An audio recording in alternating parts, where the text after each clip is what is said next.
Brought to you by V-Guard, co-powered by Sensodyne and Vimal. పలుకులలో కేసరి. Associate sponsor UltraTech cement. Andhra Pradesh లో sentiments కూడా break అవుతున్నాయి. Sentiments ఏంటి అంటే ఉరవకొండ నియోజకవర్గం, ఉరవకొండలో ఏ పార్టీ అయితే గెలిస్తే ఆ పార్టీ అధికారంలోకి రాదు అని. కానీ సెంటిమెంట్ను బ్రేక్ చేస్తూ ఉన్నారు అక్కడ పయ్యావుల కేశవ. ప్రస్తుతం పయ్యావుల కేశవ 6వ రౌండ్ తర్వాత 5,000 ఓట్ల ఆధిక్యాన్ని ప్రదర్శిస్తున్నారు.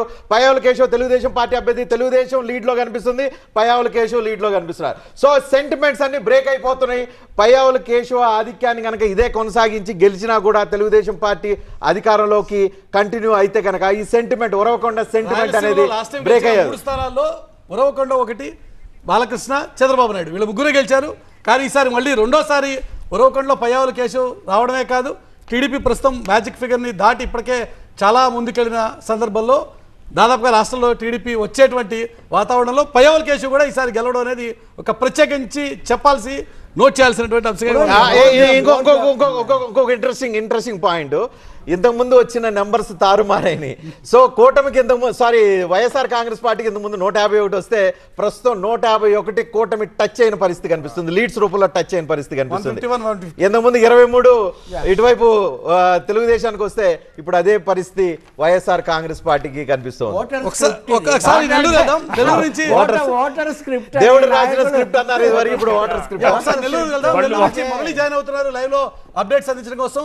ఎంపీ స్థానంలో ఇప్పటికే వైఎస్ఆర్సీపీ వెనుక వంజలో ఉంది అన్నది మనకు అందుతున్న సమాచారం. ఓవరాల్ గా ఉమ్మడి నెల్లూరు జిల్లాకి సంబంధించిన అప్డేట్స్ మురళి అందిస్తాడు. మురళి, అంటే మనం నెల్లూరు జిల్లాపై రాయలసీమ తర్వాత వైసీపీ అత్యంత ఆశలు పెట్టుకుంది. ఇక్కడ అత్యధిక స్థానాలు వస్తాయి. గతంలో 2019లో స్వీప్ చేసినటువంటి జిల్లా.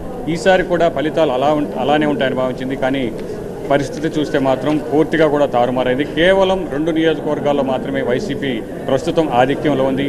అది ఒకటి సర్వేపల్లి, 2 ఆత్మకూరు. సర్వేపల్లిలో పోటాపోటీగా ఉంది. అక్కడ కూడా 127 ఓట్ల మెజారిటీతో లీడ్తో ప్రస్తుతం కాకాని గోవర్ధన్ రెడ్డి ఉన్నారు. సో తొలి 2 రౌండ్లు కూడా కాకాని గోవర్ధన్ రెడ్డికి లీడ్ వస్తే 3వ రౌండ్లో సోమిరెడ్డి చంద్రమోహన్ రెడ్డికి లీడ్ వచ్చింది. దీంతో ఆ లీడ్ సోమిరెడ్డి కళ నెరవేరుతుందా? సోమిరెడ్డి సుదీర్ఘ కాలం నుంచి గెలుపు కోసం ఎదురు చూస్తున్నాడు. కళ్ళు కాయలు కాసి వాచిపోయినట్టున్నాయి. గెలుపు ఏమన్నా ఆయనకు సాధ్యమవుతుందా? తెలుగు వాళ్ళ కళ కూడా, తెలుగు వాళ్ళ అందరి కళ ఒకసారి మొత్తం మీద కూడా కాకాని గోవర్ధన్ రెడ్డి, సోమిరెడ్డి వీళ్ళిద్దరు అభ్యర్థులుగా ఎవరు గెలుస్తారనే దానిపైనే చర్చ అనేది తీవ్రంగా జరిగింది. ఇప్పటికీ సర్వేపల్లిలో 4 సార్లు వరుసగా ఓడిపోయారు.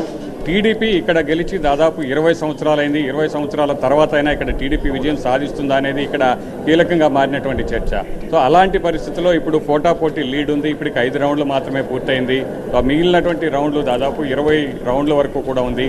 మిగిలినటువంటి రౌండ్లు పూర్తయ్యే వరకు కూడా ఈ ఫలితం ఎటైనా మారేటువంటి అవకాశం ఉంది. సో ఇదే లీడ్ని కొనసాగిస్తారా, లేదా ఇప్పటి వరకు జరిగినటువంటి రౌండ్లలో కొన్ని ప్రాంతాలు తమకు కలిసి వస్తాయి, కొన్ని ప్రాంతాల్లో ఓటింగ్ అనేది ఆ ఓటింగ్ సరళ అనేది మాకు కలిసి వస్తుందని 2 పార్టీలు కూడా భావించేటువంటి పరిస్థితి. అయితే ఆ కలిసి వచ్చేటువంటి సరళ ఎవరికి అనుకూలిస్తుంది అనేది చూడాల్సినటువంటి పరిస్థితి. ఇదే జరిగితే టీడీపీ కనుక ఇక్కడ 20 ఏళ్ల తర్వాత గెలిచేటువంటి పరిస్థితి.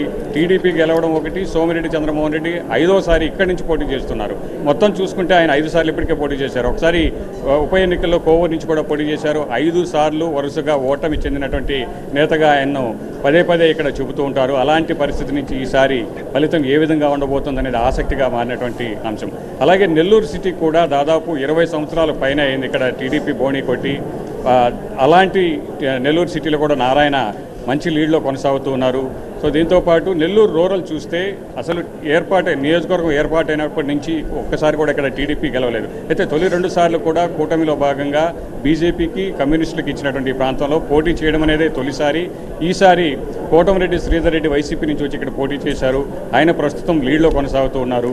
2 రౌండ్లు పూర్తయ్యేసరికి దాదాపు 2000 పైచిలకు ఓట్లతో ఆయన లీడ్లో ఉన్నారు. అయితే ఇక్కడ మనం గమనించాల్సింది కేవలం వైసీపీ 10 సీట్లు గెలుచుకున్నటువంటి వైసీపీకి, 2 పార్లమెంటు గెలుచుకున్నటువంటి వైసీపీకి ఈసారి నెల్లూరు పార్లమెంటు మైనస్లో ఉంది. అది కూడా ఇక్కడ చాలా కీలకమైనటువంటి రసవత్తరమైనటువంటి పోరుగా ఇద్దరి మధ్య కూడా వేమిరెడ్డి ప్రభాకర్ రెడ్డి, విజయసాయి రెడ్డి ఇద్దరు కూడా బలమైనటువంటి రాజకీయ నాయకులుగా, రాజకీయ ఉద్దండులుగా వీళ్ళందరినీ కూడా చూశారు.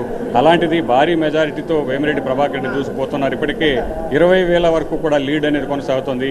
దీంతోపాటు వేమిరెడ్డి ప్రభాకర్ రెడ్డి సతీమణి కోవూరు నుంచి పోటీ చేశాడు. సో జిల్లాలోనే ఎక్కడా లేని విధంగా టీడీపీ అన్ని ప్రాంతాల్లో 8 నియోజకవర్గాల్లో లీడ్లో ఉన్నప్పటికీ కోవూరులో దాదాపు 10,000కు పైగా లీడ్ అనేది ఇప్పటికే అక్కడ కనబరుస్తున్నటువంటి పరిస్థితిని మనం చూస్తున్నాం. భారీ మెజారిటీతోనే కోవూరులో వేమిరెడ్డి ప్రశాంత్ రెడ్డి గెలిచేటువంటి పరిస్థితి. సో ముందు నుంచి కేవలం టీడీపీకి కొన్ని స్థానాలు మాత్రమే వస్తాయని విశ్లేషకులు కూడా భావించినటువంటి పరిస్థితుల్లో అలాంటి జిల్లాలో మొత్తం ఈసారి టీడీపీ దాదాపు 8 నియోజకవర్గాల్లో ఇప్పుడు లీడ్లో ఉంది.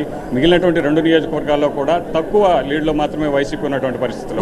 అది కనుక తారుమారైతే 2019 సీన్ ఇక్కడ రివర్స్ అయ్యి వైసీపీ నుంచి టీడీపీకి అన్ని కూడా టర్న్ అయ్యేటువంటి పరిస్థితి అయితే మాత్రం ఇక్కడ కనబడుతుంది. Brought to you by V-Guard, co-powered by Sensodyne and Vimal. పలుకులలో kesari. Associate sponsor Ultratech Cement.